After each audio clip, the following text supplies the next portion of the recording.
बच्चों, आज की हिंदी कक्षा में आपका स्वागत है। आज हम पढ़ेंगे कहानी नमक का दारोगा, जिसके लेखक हैं मुंशी प्रेमचंद जी। मुंशी प्रेमचंद जी द्वारा लिखित नमक का दारोगा कहानी मानव मूल्यों में आस्था जगाने वाली आशावादी कहानी है। इसमें सत्यनिष्ठा, धर्मपरायणता और कर्तव्यनिष्ठा को सम्मानित किया गया है। प्रेमचंद जी द्वारा यह कहानी उस समय लिखी गई है जिस समय हमारा देश अंग्रेजों के अधीन था। अंग्रेजों द्वारा बनाए गए कानून हमारे देश में लागू किए जाते थे। उन्हीं में से एक कानून था नमक का। वे नमक के कारोबार पर भारी टैक्स लगाना चाहते थे और ज़्यादा से ज़्यादा नमक आयात करना चाहते थे। इसलिए उन्होंने भारतीय नमक के उत्पाद को अपराध घोषित कर दिया। लेखक ने जब कहानी लिखी तब नमक का कानून बनाया गया था और इस कानून को लागू करने के लिए नमक विभाग बनाया गया। इस विभाग में कार्य करने के लिए सभी ललचाते थे, क्योंकि इस विभाग में ऊपरी आमदन बहुत ज़्यादा हुआ करती थी। इसी बात को समझाते हुए लेखक ने ये कहानी की रचना की है। तो आइए अब हम समझते हैं। कहानी इस प्रकार से है। जब नमक का नया विभाग बना और ईश्वर प्रदत्त मतलब कि नमक जो है वो नेचर के द्वारा दिया गया है, प्रकृति ने हमें दिया है, और ऐसी चीज़ों का जब निषेध कर दिया गया, उसको नहीं लागू नहीं आने दिया गया बाजार में, तो लोग चोरी छिपे इसका व्यापार करने लगे। अनेक तरीके से कोई घूस लेकर काम निकालता था, कोई चालाकी से करता था। जितने अधिकारी थे सबको मज़ा आ गया था। और उसके बाद क्या था कि इस विभाग का जब नमक का विभाग बना तो लोग जो है इस विभाग में पद पाने के लिए, पोस्ट पाने के लिए सबका जी ललचाता था। और ऐसे ही में आए कौन? मुंशीधर। वो भी अपना जब पढ़ लिख कर थोड़े अफसरी करना चाहते थे। और उस समय जो था कि फारसी में लोग जो है फारसी जानने वालों को अफसरी मिल जाया करती थी।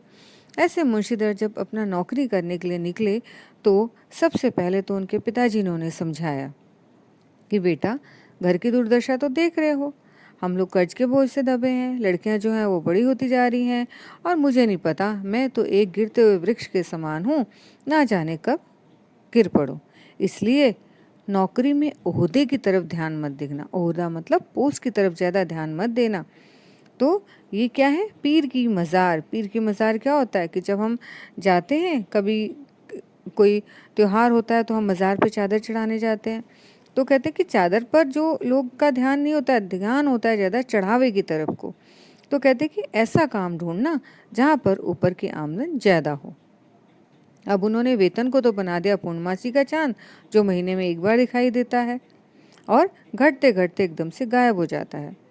और उन्होंने ऊपर की आमदनी को एक स्रोत, एक झरने के समान बताया कि जो सदा ही झरझर बहता रहता है और सबकी प्यास बुझाता है। तो कहते हैं कि जो वेतन होता है उसमें वृद्धि नहीं होती, ऊपरी आमदन जो है उसमें बहुत बरकत होती है। अब उन्होंने कहा कि तुम तो खुद विद्वान हो, तुम्हें क्या समझाऊं।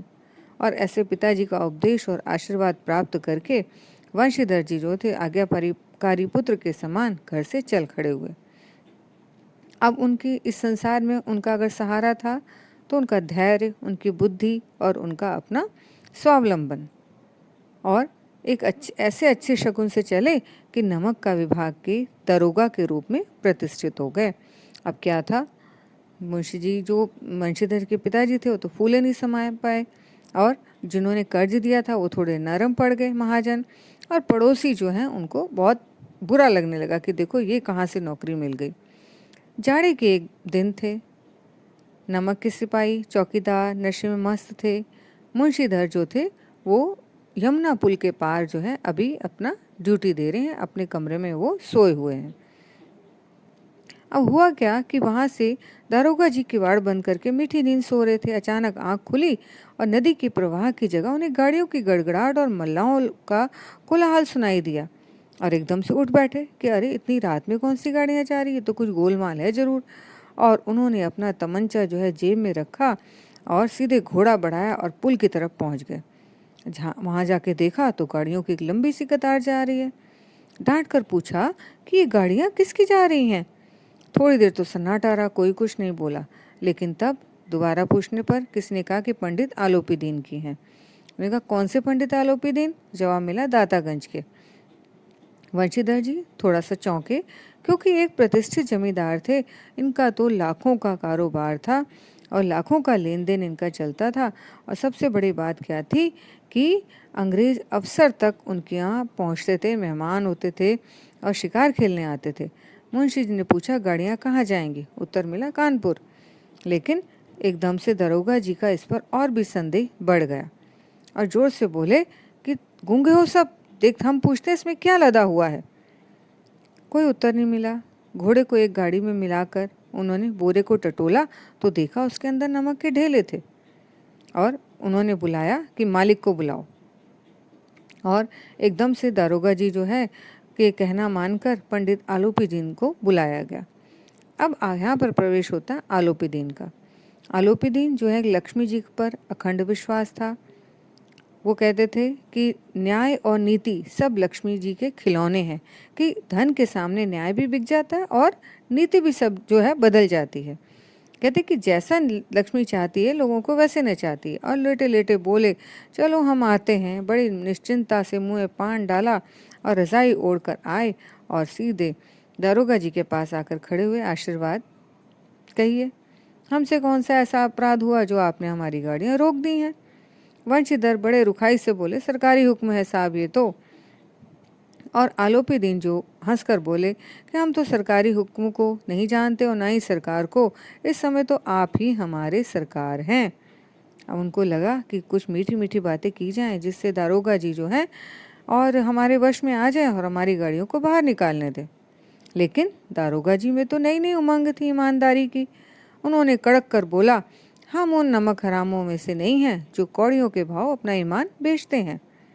आप इस समय हमारी हिरासत में हैं, आपको कायदे के अनुसार चलना है। और सीधे उन्होंने बदलू सिंह जो उनके साथ उनका एक असिस्टेंट था, सिपाही था, उसको आदेश दे दिया कि जो है इनको गिरफ्तार किया जाए। पंडित आलोपीदीन हैरान। गाड़ी वालों में हलचल मच गई। उनको नहीं लगा था कि शायद मेरे साथ ऐसा कुछ होगा और उन्होंने कहा कि भाई देखते हैं कि क्या हो सकता है और ये तो इस पर तो कुछ चल नहीं रहा है। और बड़े दीन भाव से बोले बाबू साहब ऐसा ना कीजिए, हम मिट जाएंगे, इज्जत धूल में मिट जाएगी। हमारा अपमान करके आपके हाथ में क्या आएगा? हम किसी की तरह आपसे बाहर थोड़ी ना है। और वंशीधर ने कहा नहीं, हम ऐसी बात तो सुनना ही नहीं चाहते हैं ना। और आलोपीदीन ने जिस सोचा था कि मेरे पैसों से बिक जाएंगे, और एकदम से उन्होंने अपने मुख्तार से कहा लाला जी 1000 के नोट बाबू साहब को भेंट करो। आप इस समय भूखे सिंह लग रहे हो, मतलब कि आपका मुंह जो है भूख के मारे खुला है। वंशीधर ने गर्म होकर कहा 1000 ने आप मुझे 1 लाख भी दोगे तब भी मुझे इस रास्ते से नहीं हटा सकते। अब हुआ क्या? आलोपीदीन कुछ समझ ही नहीं आया उसको कि क्या करें। 1 से 5, 5 से 10, 10 से 15, 15 से 20 नौबत यहाँ पहुँच गई और कि उनके सामने पैसों का जो है वो भंडार खड़ा करते जा रहे थे। लेकिन नहीं, वो ईमानदारी का जो सैनिक था वो ऐसे का ऐसे अटल खड़ा रहा।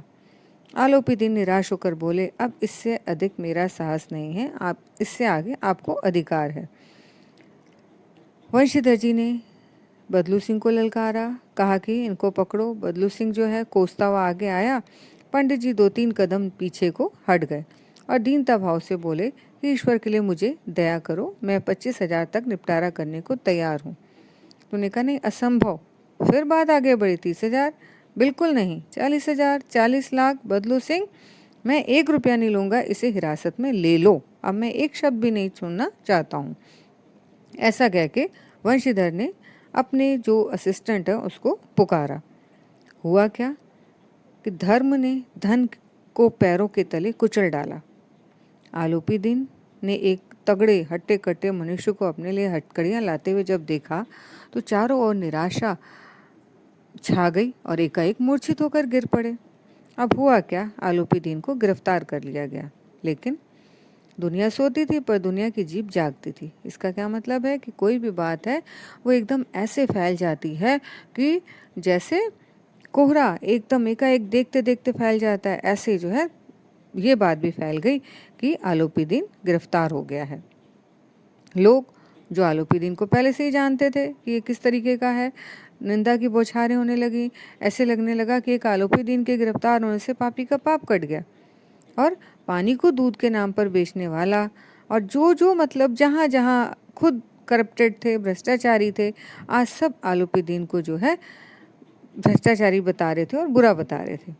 दूसरे दिन पंडित आलोपी दीन अभियुक्त होकर कांस्टेबलों के साथ हाथों में हथकड़ियाँ और ग्लानी, शोभ, लज्जा से गर्दन झुकाए अदालत की तरफ चल पड़े। सारे शहर में तो मानो हलचल मच गई। जैसे लोग मेले में जाने के लिए इतने आतुर नहीं होते हैं, ऐसे आलोपी दीन को देखने के लिए लोग परेशान हो रहे थे, आतुर हो रहे थे। भीड़ के मारे छत और दीवार सब लदी पड़ी थी। समझ नहीं आ रहा था कि कहाँ से, कोई भेद ही नहीं था कि ये भीड़ है, ये दीवार है, ये छतें हैं, क्या है। अब क्या हुआ, किंतु अदालत में पहुंचने में देर थी। पंडित आलोपी दीन इस अगाध वन के सिंह थे, एक अकेले राजा। अगाध वन जो उनका शासन फैलाया हुआ था। अधिकारी उनके भक्त थे, वकील उनके भक्त थे, सारा सरकारी अमला उनका सेवक था। जो चपरासी और चौकीदार थे वो तो उनके बिना खरीदे हुए गुलाम थे। और देखते ही देखते चारों तरफ जो है कि सारा काम एकदम से फिक्स कर दिया गया। और ऐसा मनुष्य जिसके पास असाध्य साधन करने वाला धन हो तो वह कानून को क्यों ना अपने पंजे में ले ले। अब क्या हुआ कि सारा जो है केस ही एकदम से बदल दिया गया। वंशीधर के पास क्या था, सिर्फ एक वो सच कि ये नमक की तस्करी कर रहे थे। अब हुआ क्या कि न्याय का दरबार था, परंतु उसके कर्मचारियों पर पक्षपात का नशा छाया हुआ था। और यहाँ पर पक्षपात और न्याय का तो कोई मेल ही नहीं है। डिप्टी मजिस्ट्रेट ने शीघ्र फैसला सुना दिया और क्या कहा कि आलोपी दीन के विरुद्ध दिए गए प्रमाण निर्मूल और भ्रमात्मक हैं, कि जिनका कोई तथ्य नहीं है। वह एक बड़े आदमी हैं, पर ऐसा माना नहीं जा सकता कि एक छोटे से लाभ के लिए वो ऐसा काम करेंगे। तो उन्होंने कहा, यद्यपि नमक के दरोगा मुंशी वंशीधर का अधिक दोष नहीं है, लेकिन सबसे बड़े खेद की बात है कि हम उनकी उद्दंडता और विचारहीनता के कारण एक भले मानुस को जो कष्ट झेलना पड़ा वो सही नहीं है। तो उन्होंने कहा, ठीक है, हम खुश हैं कि वो अपने काम में सजग और सचेत हैं, किंतु नमक के मुकदमे की बढ़ी हुई नमक हलाली ने उनके विवेक और बुद्धि को भ्रष्ट कर दिया। इसलिए भविष्य में उनको होशियार रहना चाहिए। हुआ क्या, वकील खुश हो गए, चारों तरफ खुशी की लहर छा गई। आलोपी दीन मुस्कुराते हुए बाहर निकले। उनके जो बंधु बांधव थे रुपयों की लूट करी। वंशीधर निकले तो और हुआ क्या कि बहुत सब तरफ जो है खुशी खुशी दिखाई देने लगी। उसके विपरीत जब वंशीधर बाहर निकले तो उनके ऊपर लोग व्यंग बाण कर रहे थे।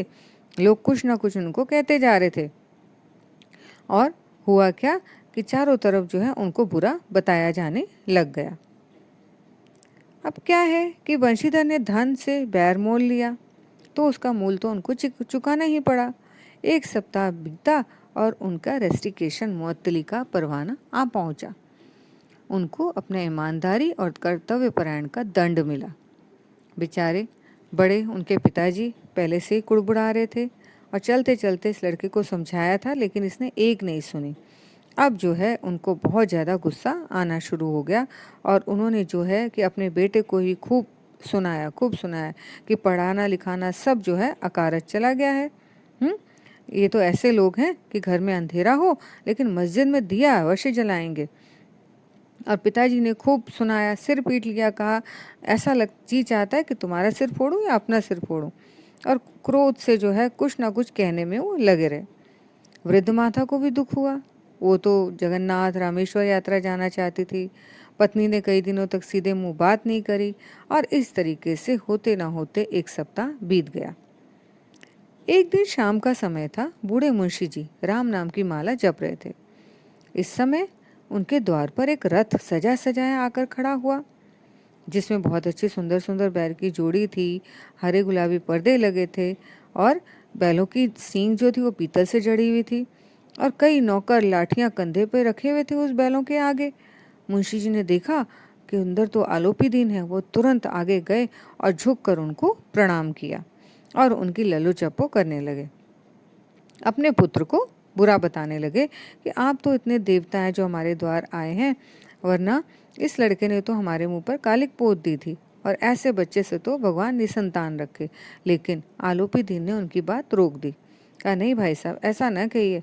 मुंशी जी हैरान हो गए कि ऐसी संतान को और क्या ना कहूँ। उन्होंने कहा, ना, आपका पुत्र तो कुल तिलक और पुरुषों की कीर्ति उज्जवल करने वाला है और धर्मपरायण मनुष्य है, जो धर्म पर अपना सब कुछ अर्पण कर सकता है।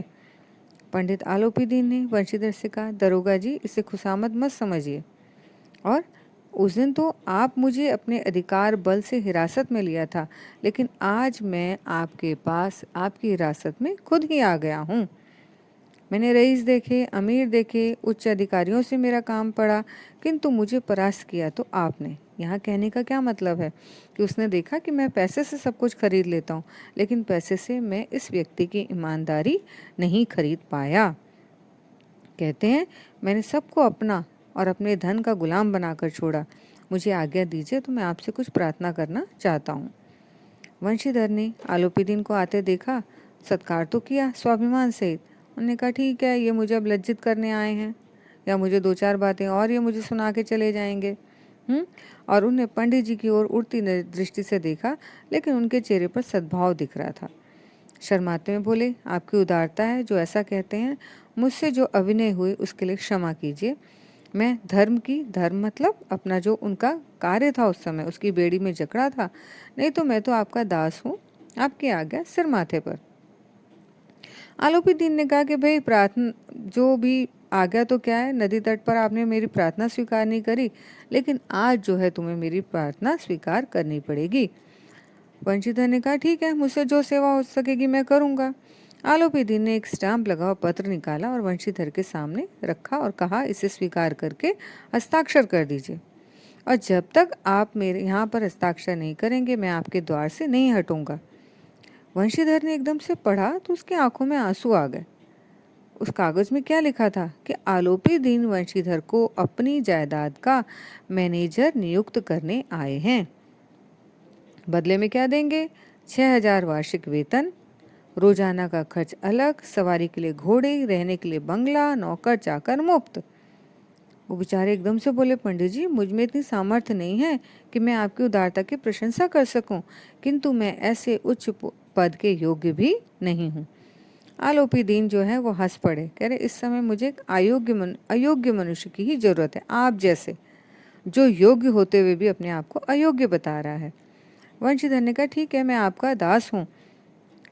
आप जैसे कीर्तिवान सज्जन पुरुष की सेवा करना मेरे लिए बहुत सौभाग्य की बात होगी, लेकिन मुझ में ना विद्या है, ना बुद्धि है, ना स्वभाव है जो इन त्रुटियों को पूरी कर देता है। ऐसे महान कार्य के लिए तो आपको एक मर्मज्ञ अनुभवी मनुष्य की जरूरत है, मर्मज्ञ जो जानकार हो।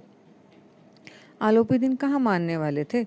उन्होंने कलम दान से कलम निकाली और सीधे कहा कि ना मुझे विद्वता की चाहे, मुझे बहुत विद्वान नहीं चाहिए, ऐसा भी नहीं चाहिए जिसे बहुत अनुभव हो, एक्सपीरियंस हो, ऐसा भी नहीं चाहिए, और मुझे बहुत मर्मज्ञता वाला भी नहीं चाहिए, जानकार व्यक्ति भी नहीं चाहिए, कार्य कुशल भी नहीं चाहिए, क्योंकि इन गुणों का परिचय तो मैं पहले से ही पा चुका हूँ।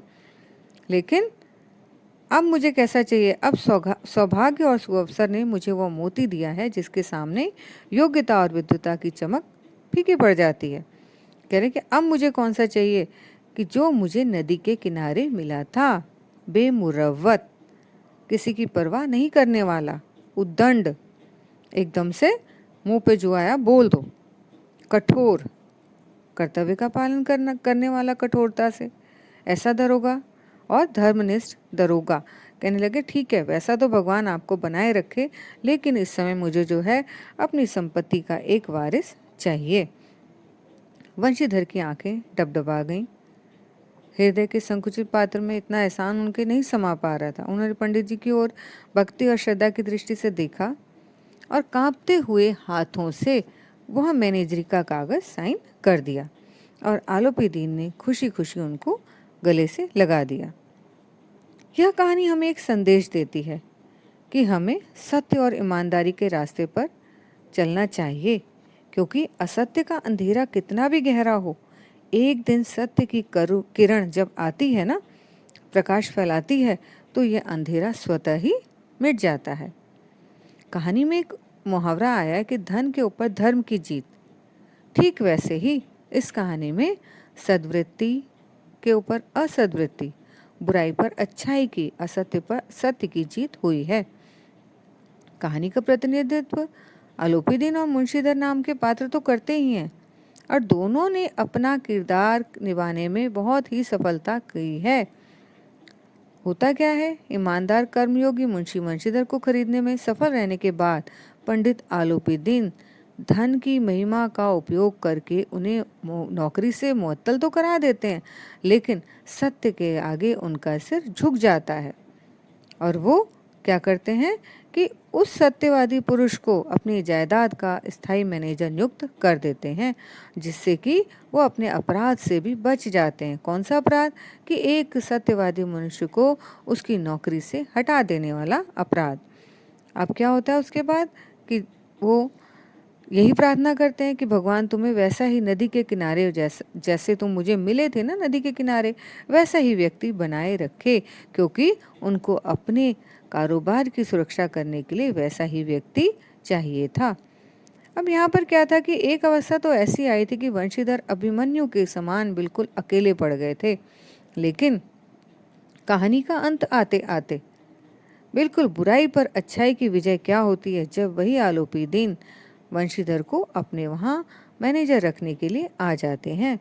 इसलिए ये कहानी यही बताती है कि हमेशा ईमानदारी और सच का रास्ता अपनाना चाहिए, क्योंकि असत्य कभी विजय नहीं होता है, विजय होता है सत्य, और सत्य का रास्ता हमेशा सही तरफ ही लेकर जाता है, सद्मार्ग की तरफ लेके जाता है, कुमार्ग की तरफ नहीं। बच्चों, उम्मीद करती हूँ ये कहानी आपको समझ में आ गई होगी। धन्यवाद।